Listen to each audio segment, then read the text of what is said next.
ഇല്ല, അംഗീകരിക്കില്ല. വസുന്ധരയ്ക്ക് പകരം മറുപടി പുറത്തുനിന്നായിരുന്നു വന്നത്. എല്ലാവരും ശബ്ദം കേട്ട ഭാഗത്തേക്ക് നോക്കി. ആലു ക്ലാസ് കഴിഞ്ഞു വന്ന സമയമായിരുന്നു അത്. നീയാണോ ഇവളുടെ ഭർത്താവ് അംഗീകരിക്കാൻ? മുതിർന്നവരുടെ ഇടയിൽ കയറി സംസാരിക്കാനൊക്കെ വളർന്നോ ആലു? രാഗിണി ദേഷ്യത്തിൽ അവളെ നോക്കി ചോദിച്ചു. ആർക്കും സ്വന്തം അഭിപ്രായം എവിടെ വേണേ പറയാം. ആരെയും പേടിച്ചു വാ മൂടേണ്ട ആവശ്യമില്ല. ഇവളെ ഇന്നലെ ഇങ്ങോട്ട് കെട്ടിയെടുത്ത നേരം മുതൽ ഇവിടെ ആരും ഒന്ന് നേരെ ചിരിച്ചു കണ്ടിട്ടില്ല. വന്നപ്പോൾ തന്നെ കുടുംബം കലക്കി തടിച്ചി. ആലു നന്ദുവിനെ നോക്കി പറഞ്ഞു. നീ ഇന്നലെ കിട്ടിയതിന്റെ ബാക്കി ഇന്ന് വാങ്ങ്. കണ്ണൻ അവരുടെ അടുത്തേക്ക് വന്നു പറഞ്ഞു.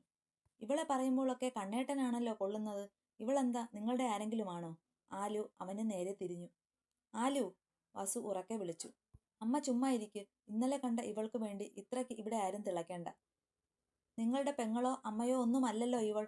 ആലു പറഞ്ഞു തീർന്നതും അവളുടെ കവിളിൽ ഒരെണ്ണം പൊട്ടി. രാഗിണിയായിരുന്നു തല്ലിയത്. അമ്മായി, ആലു കവിളിൽ പൊത്തിപ്പിടിച്ച് വിളിച്ചു. പെണ്ണായാലും ആണായാലും വാക്കുകൾ സൂക്ഷിച്ചു ഉപയോഗിക്കണം. ഒരാളെ പറയുന്നതിന് ആക്ഷേപിക്കുന്നതിന് എല്ലാത്തിനും ഒരു പരിധിയുണ്ട്. ഇപ്പോൾ ഞങ്ങളൊക്കെ നിൽക്കുകയല്ലേ അമ്മയും മോളും ഈ വാക്കൊക്കെ പറഞ്ഞത്. അപ്പോൾ ഇവിടെ ആരുമില്ലെങ്കിൽ നീയൊക്കെ കൂടെ അതിനെ കൊല്ലാക്കൊല ചെയ്യുമല്ലോ, രാഗിണി പറഞ്ഞു. രാമചന്ദ്രന്റെ മൂത്ത പെങ്ങളായതുകൊണ്ടും സ്വത്തുക്കളൊക്കെയും ഇപ്പോഴും രാഗിണിയുടെ പേരിൽ ആയതുകൊണ്ടും രാഗിണിക്ക് അതിൻ്റെതായ വിലയുണ്ട്. രാമചന്ദ്രൻ പോലും അവരോട് എതിർത്തൊന്നും പറയാറില്ല. അവരുടെ വാക്കും പ്രവൃത്തികളും എന്നും നല്ലതിനു വേണ്ടി മാത്രമായതുകൊണ്ട് തന്നെയാണ് മരണസമയം അച്ഛൻ സ്വത്ത് മുഴുവൻ മൂത്ത മകളെ ഏൽപ്പിച്ചത്. നാത്തൂനെ, ആലു കുഞ്ഞല്ലേ, അവളെ അറിയാതെ പെട്ടെന്നുള്ള ദേഷ്യത്തിൽ വസു പറഞ്ഞു. മിണ്ടരുത്. നിന്നെപ്പോലെ അല്ലേ അവളും വളരുന്നത്. മുള്ളിന്റെ മൂട്ടിൽ മുള്ളേ വരൂ, അല്ലാതെ പ്ലാവ് വരില്ല. എനിക്കുമുണ്ട് ഇവളേക്കാൾ ചെറിയൊരു മോള്. അത് ഇത്രയും അതപ്പതിച്ചു പോയിട്ടില്ല. രാഗിണി വസുവിനെ നോക്കി ദേഷ്യത്തിൽ പറഞ്ഞു. പിന്നെ നന്ദുവിന്റെ അടുത്തേക്ക് പോയി. നാവിറങ്ങി പോയതുപോലെ നിൽക്കാതെ മറുപടി കൊടുക്കേണ്ട സമയം കൊടുക്കണം. അതെങ്ങനെ? സ്വന്തം വീട്ടിൽ ഓരോന്ന് പറഞ്ഞു പഠിപ്പിച്ചു പേടിപ്പിച്ചല്ലേ വിടുന്നത്. കയറി പോകുന്നിടത്തും ഭർത്താവിന്റെയും വീട്ടുകാരുടെയും മുന്നിൽ നാവടക്കി നിന്നോണം. അല്ലെങ്കിൽ പിന്നെ ലോകം അവസാനിക്കുമെന്ന് നന്ദുവിനോടും ദേഷ്യത്തിൽ പറഞ്ഞു. കണ്ണാ, എന്റെ കുറച്ച് സാധനങ്ങൾ എടുത്ത് ഇവിടെ എന്റെ മുറിയിൽ കൊണ്ട് വച്ചേക്ക്. തൽക്കാലം കുറച്ച് ദിവസം ഞാനിവിടെ നിൽക്കാം. ഒരു മതിൽ വ്യത്യാസമല്ലേ ഉള്ളൂ. ഇവിടെ ചിലതൊക്കെ ശരിയാക്കാനുണ്ട്, രാഗിണി വസുവിനെയും ആലുവിനെയും നോക്കി പറഞ്ഞു. കണ്ണൻ ചിരിയോടെ നന്ദുവിനെ നോക്കി കണ്ണ് ചിമ്മി കാണിച്ചു. പുറത്തേക്ക് പോകാൻ തുടങ്ങിയതും രാഗിണി വിളിച്ചു. കണ്ണാ. എന്താ അമ്മേ? കണ്ണൻ സംശയത്തിൽ ചോദിച്ചു. ആ ജോത്സ്യനെ കണ്ടു പറഞ്ഞേക്ക് എൻഗേജ്മെന്റിന് വേണ്ട സമയം ഉടനെ കുറിക്കേണ്ടെന്ന്. സമയം ഇഷ്ടം പോലെ ഇനിയുമുണ്ട്. അമ്മയെയും മോളെയും നോക്കി കടുപ്പിച്ച് കണ്ണനോട് പറഞ്ഞു. കണ്ണനാണെങ്കിൽ മുഖത്ത് പൂനിലാവ് ഉദിച്ച പോലെ ചിരി വിരിഞ്ഞു. അനുവിന്റെ ചുണ്ടിലും പുഞ്ചിരി വിരിഞ്ഞു. നാത്തൂനെ, വസുന്ധര വിളിച്ചു. എന്താ വസു? രാഗിണി വസുന്ധരയെ നോക്കി ചോദിച്ചു. അല്ല നാത്തൂനെ, ഇവരുടെ എൻഗേജ്മെന്റ് അടുത്ത മാസം നടത്താമെന്നല്ലേ നമ്മൾ പറഞ്ഞു വെച്ചത്. പിന്നെ എന്താ ഇപ്പോൾ ഇങ്ങനെ ഒരു മാറ്റം? രാഗിണി അവരെ നോക്കി. എനിക്ക് ഒരുപാടൊന്നുമില്ല, ആണായിട്ട് അവനേയുള്ളൂ. അവന്റെ കല്യാണം ഞാൻ നടത്തുന്നത് എന്റെയും ശിവേട്ടന്റെയും കാലം കഴിഞ്ഞാലും അവനെ പൊന്നുപോലെ നോക്കി അവന്റെ ജീവിതം സന്തോഷത്തോടെ കൊണ്ടുപോകാൻ അവനൊരു കൂട്ട് വേണം. ആ കൂട്ട് ജീവിതാവസാനം വരെ വേണ്ടതല്ലേ. അപ്പോ നന്നായി ഒന്നുകൂടെ ആലോചിച്ച് നോക്കട്ടെ. എന്നിട്ട് നമുക്ക് ഈ കല്യാണം മുന്നോട്ട് കൊണ്ടുപോകാം. അണ്ടിയോട് അടുത്താലേ മാങ്ങയുടെ പുളിപ്പ് അറിയൂന്ന് പറയും പോലെ അടുത്തറിഞ്ഞാലേ പലരുടെയും സ്വഭാവം അറിയാൻ കഴിയൂ. നന്ദു, എനിക്ക് നല്ലൊരു ചായ ഇട്ട് മുറിയിൽ കൊണ്ടുവാ. അവർ അതും പറഞ്ഞ് മുറിയിലേക്ക് പോയി. നന്ദൂസേ, എനിക്കും കൂടെ ഒരു ചായ എടുത്തോ. കണ്ണൻ അവളുടെ തലയിൽ തട്ടി പറഞ്ഞു പുറത്തേക്ക് പോയി. എന്നാ എനിക്കും വേണം ചായ, അനു നന്ദുവിന്റെ വാലെ തൂങ്ങി പറഞ്ഞു. നന്ദു ചിരിയോടെ തിരിഞ്ഞു നോക്കിയപ്പോൾ കണ്ടത് അവളെ അരച്ചു കുടിക്കാൻ പാകത്തിന് ദേഷ്യത്തിൽ നിൽക്കുന്ന വസുവും ആലുവും. നിങ്ങൾക്ക് ചായ വേണോ? നന്ദു ചോദിച്ചു. ആ ചായ എടുത്ത് നിന്റെ തലവഴി ഒഴിക്കടി തടിച്ചി. വസു അതും പറഞ്ഞ് ദേഷ്യത്തിൽ പുറത്തേക്ക് പോയി. ആലു നന്ദുവിന്റെ അടുത്തേക്ക് വന്നു. അവളുടെ വരവ് കണ്ട് നന്ദു ഒന്ന് ഞെട്ടി. നീ വന്നു കയറിയ നിമിഷം മുതൽ കണ്ണേട്ടന്റെ കണ്ണിലെ കരടായി മാറി ഞാൻ. സൂക്ഷിച്ചോ നീ. ഇവർ പോയി കഴിഞ്ഞു നിന്റെ അവസാനമായിരിക്കും ഇവിടെ. നന്ദുവിനെ നോക്കി പേടിപ്പിച്ചു പുറത്തേക്ക് പോയി. അനു നന്ദുവിനെ നോക്കി. ചേച്ചി പേടിക്കണ്ട, ഇവരൊക്കെ ഇങ്ങനെ ഓരോന്ന് പറഞ്ഞ് പേടിപ്പിക്കേയുള്ളൂ. ചേച്ചി പേടിക്കില്ലെന്ന് കണ്ട അവർ അടങ്ങിക്കോളും. ചായ എടുത്തു വെക്കെ, ഞാൻ പോയി വേഷം മാറി ഇപ്പോൾ വരാം. ദേ പോയി ദാ വന്നു. അനു അതും പറഞ്ഞു പോയി. നന്ദു ഒന്ന് ശ്വാസം വലിച്ചു വിട്ടുകൊണ്ട് ചായക്കുള്ള വെള്ളം വെച്ചു. നീ വിഷമിക്കേണ്ട, എന്റെ അമ്മയെ നിനക്കറിയാമല്ലോ. അമ്മയ്ക്ക് അവളെ ഇഷ്ടമല്ലാത്ത കാലത്തോളം അവൾ എന്റെ ഭാര്യയാകില്ല, അവൻ അവളോട് പറഞ്ഞു. അപ്പോ അമ്മയുടെ മനസ്സിൽ അവൾ സ്ഥാനം പിടിച്ച? അപ്പോ ഞാൻ എന്തു ചെയ്യണം? അവൾ സങ്കടത്തോടെ ചോദിച്ചു. മാധു, അവന്റെ കടുപ്പിച്ചിട്ടുള്ള വിളി കേട്ടതും അവൾ കോൾ കട്ടാക്കി. അവൻ എന്തൊക്കെയോ മനസ്സിൽ കണക്ക് കൂട്ടി അകത്തേക്ക് കയറിപ്പോയി. ഡി. പെട്ടെന്ന് പിറകിൽ നിന്നുള്ള അലർച്ച കേട്ട് നന്ദു ഞെട്ടിത്തിരിഞ്ഞു നോക്കി. തൻ്റെ അടുത്തേക്ക് ദേഷ്യത്തിൽ പാഞ്ഞു വരുന്നവനെ കണ്ടു നന്ദു ഒന്ന് പതറി. അല്ലു പാഞ്ഞു വന്നവളുടെ കവളിൽ പിടിച്ചു. എന്താടി എന്താടി ഇവിടെ നടക്കുന്നേ?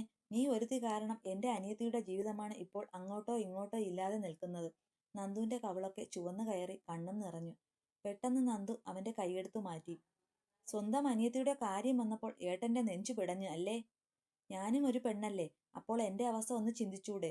നന്ദു എവിടെ നിന്നോ കിട്ടിയ ധൈര്യത്തിൽ പറഞ്ഞു. അല്ലു ദേഷ്യത്തിൽ അവളെ നോക്കി. അപ്പോൾ നിനക്ക് നാവുണ്ടല്ലേ?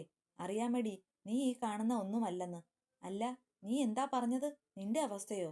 അല്ലു ഒന്ന് നിർത്തി. അതിന് നിനക്ക് എന്താടി അവസ്ഥ പുല്ലേ? തിന്നാനും കുടിക്കാനും വേണം നിനക്ക് എപ്പോഴും, അല്ലാതെ എന്താടി? അല്ലു അവളെ നോക്കി പുച്ഛത്തിൽ ചോദിച്ചു. ആ, അടിപൊളി. തിന്നാനും കുടിക്കാനും മാത്രം കൊടുത്താൽ മതിയോടാ കെട്ടിക്കൊണ്ടു വന്ന പെണ്ണിന്? കണ്ണൻ അങ്ങോട്ട് വന്ന് ചോദിച്ചു. കണ്ണാ, നീ നിന്റെ കാര്യം നോക്ക്, എന്റെ കാര്യത്തിൽ നീ ഇടപെടേണ്ട.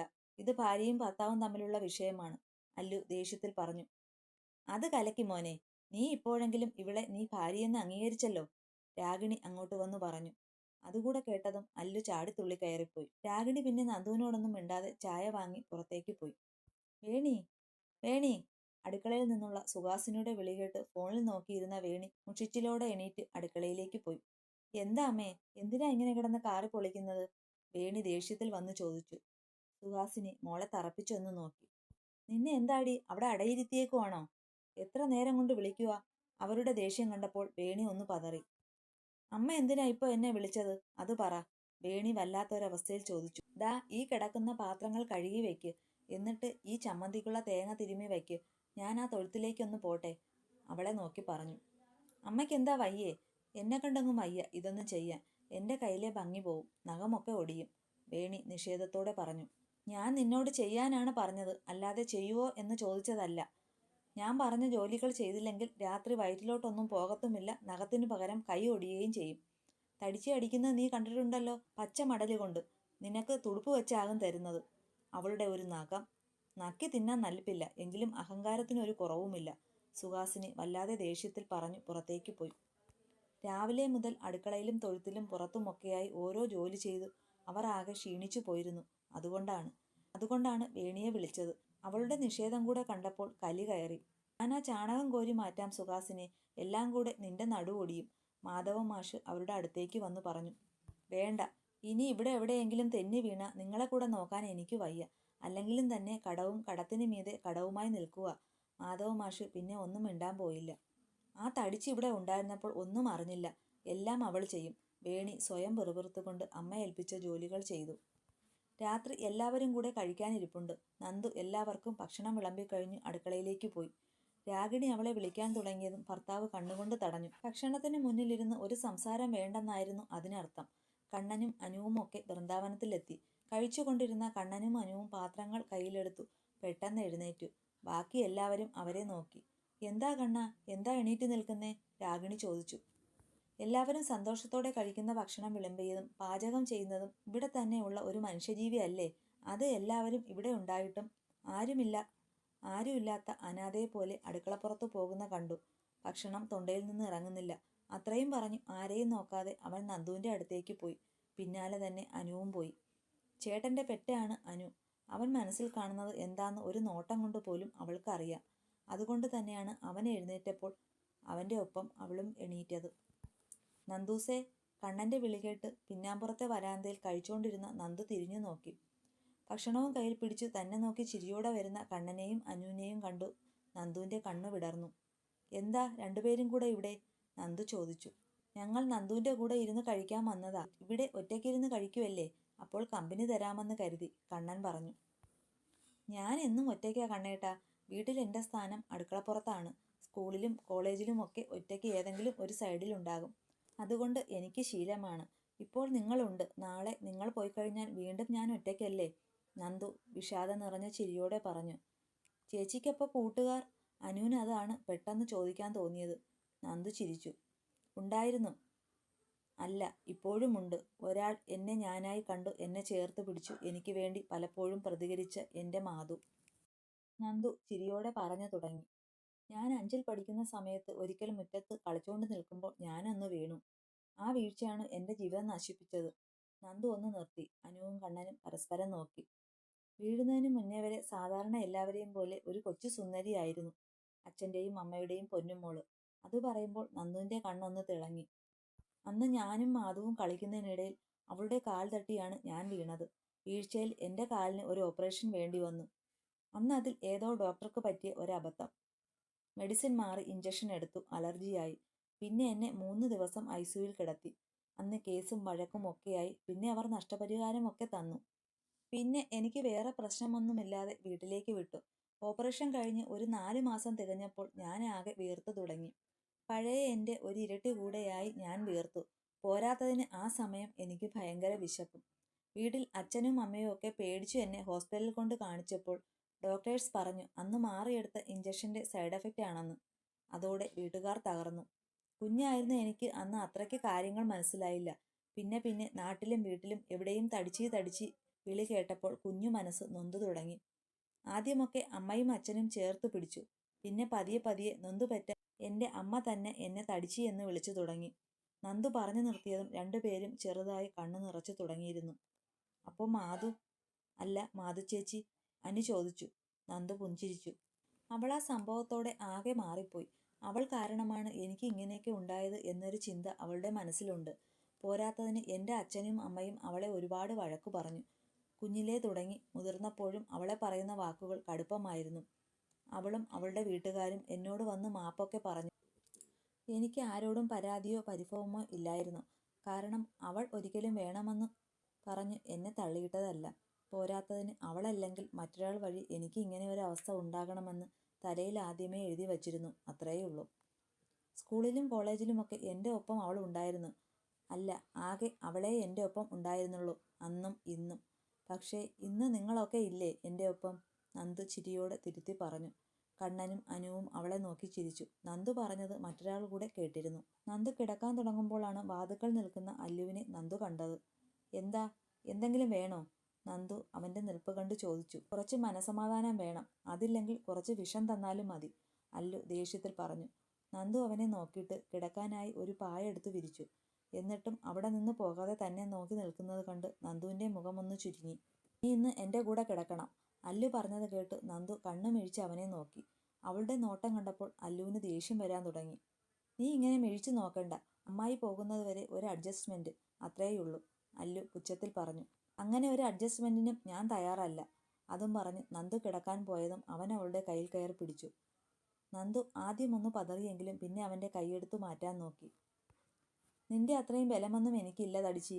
ചുമ്മാ ബലം പിടിക്കാതെ എൻ്റെ ഒപ്പം വാ നീ, അല്ലു അവളെ പിടിച്ചുകൊണ്ട് പറഞ്ഞു. അല്ലു! പുറകിൽ നിന്ന് വസുന്ധരയുടെ വിളി കേട്ട് അവൻ നന്ദുവിൻ്റെ കയ്യിലെ പിടിവിട്ടു. എന്താടാ ഇത്? എന്ന് തൊട്ടാ എൻ്റെ മോൻ ഇതുപോലെ ഒരുത്തിക്കൊപ്പം കിടക്കാൻ തുടങ്ങിയ? വസു അവനോട് ദേഷ്യത്തിൽ വന്നു ചോദിച്ചു. അമ്മ ഇത് എന്തറിഞ്ഞിട്ടാ? ഇവളെപ്പോലെ ഒരുത്തിയുടെ കൂടെ കിടക്കുന്നതും പോയി തൂങ്ങിച്ചാകുന്നതും കണക്കാ.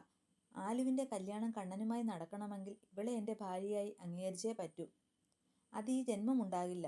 ഇതൊരു അഡ്ജസ്റ്റ്മെൻ്റാണ്, അല്ലാതെ അമ്മ കരുതും പോലെ ഒന്നുമില്ല, അല്ലു പറഞ്ഞു. വസു ഒരു നിമിഷം ആലോചിച്ചു. ശരിയാണ്. രാഗിണിയുടെ കണ്ണിൽ ഇവർ ഭാര്യയും ഭർത്താവുമായി കഴിഞ്ഞാൽ പിന്നെ അവരുടെ കല്യാണം വേഗം നടക്കും. ആലു ഈ വീട്ടിൽ നിന്ന് പോയി കഴിഞ്ഞാൽ പിന്നെ ഇവളെ ഇവിടെ വേലക്കാരിയായി കിടത്തി അല്ലുവിന് മറ്റൊരു ബന്ധം കണ്ടെത്താം. ശരി, നീ ഇവളെ കൂട്ടിപ്പോ. അറിയാതെ പോലും ഇവളുടെ മേലെ മറ്റൊരർത്ഥത്തിൽ നിന്റെ കൈ പതിയരുത്, വസു താക്കീതുപോലെ പറഞ്ഞു. നന്ദുവിന് ആദ്യമായി വസുവിനോട് വല്ലാത്ത ദേഷ്യം തോന്നി. ഡീ തടിച്ചി വാ, അല്ലു വീണ്ടും അവളെ നോക്കി വിളിച്ചു. ഞാൻ വരുന്നില്ല. എൻ്റെ സ്ഥാനം അടുക്കളക്കാരിയായിട്ടാണെന്ന് എനിക്കറിയാം. അതുകൊണ്ട് ഞാൻ ഇവിടെ കിടന്നോളാം. അടുക്കളക്കാരി വീട്ടുടമസ്ഥൻ്റെ കൂടെ കിടന്നാൽ പറയുന്ന പേര് വേറെയാണ്, നന്ദു എടുത്തടിച്ച പോലെ പറഞ്ഞു. നീ അവൻ്റെ ഒപ്പം ഇപ്പോൾ പോയില്ലെങ്കിൽ നാളെ നീ നിന്റെ വീട്ടിലിരിക്കും, ഇരുത്തും ഞാൻ. എന്നെക്കൊണ്ട് കടുത്ത തീരുമാനമൊന്നും എടുപ്പിക്കരുത്. പോടി അവൻ്റെ ഒപ്പം, വസു പറഞ്ഞു. അമ്മ എന്തു പറഞ്ഞാലും ഞാൻ പോകില്ല, അവൾ ഉറപ്പിച്ചു പറഞ്ഞു. എന്താ അവിടെ? പിറകിൽ നിന്ന് ശബ്ദം കേട്ട് 3 പേരും അങ്ങോട്ട് നോക്കി.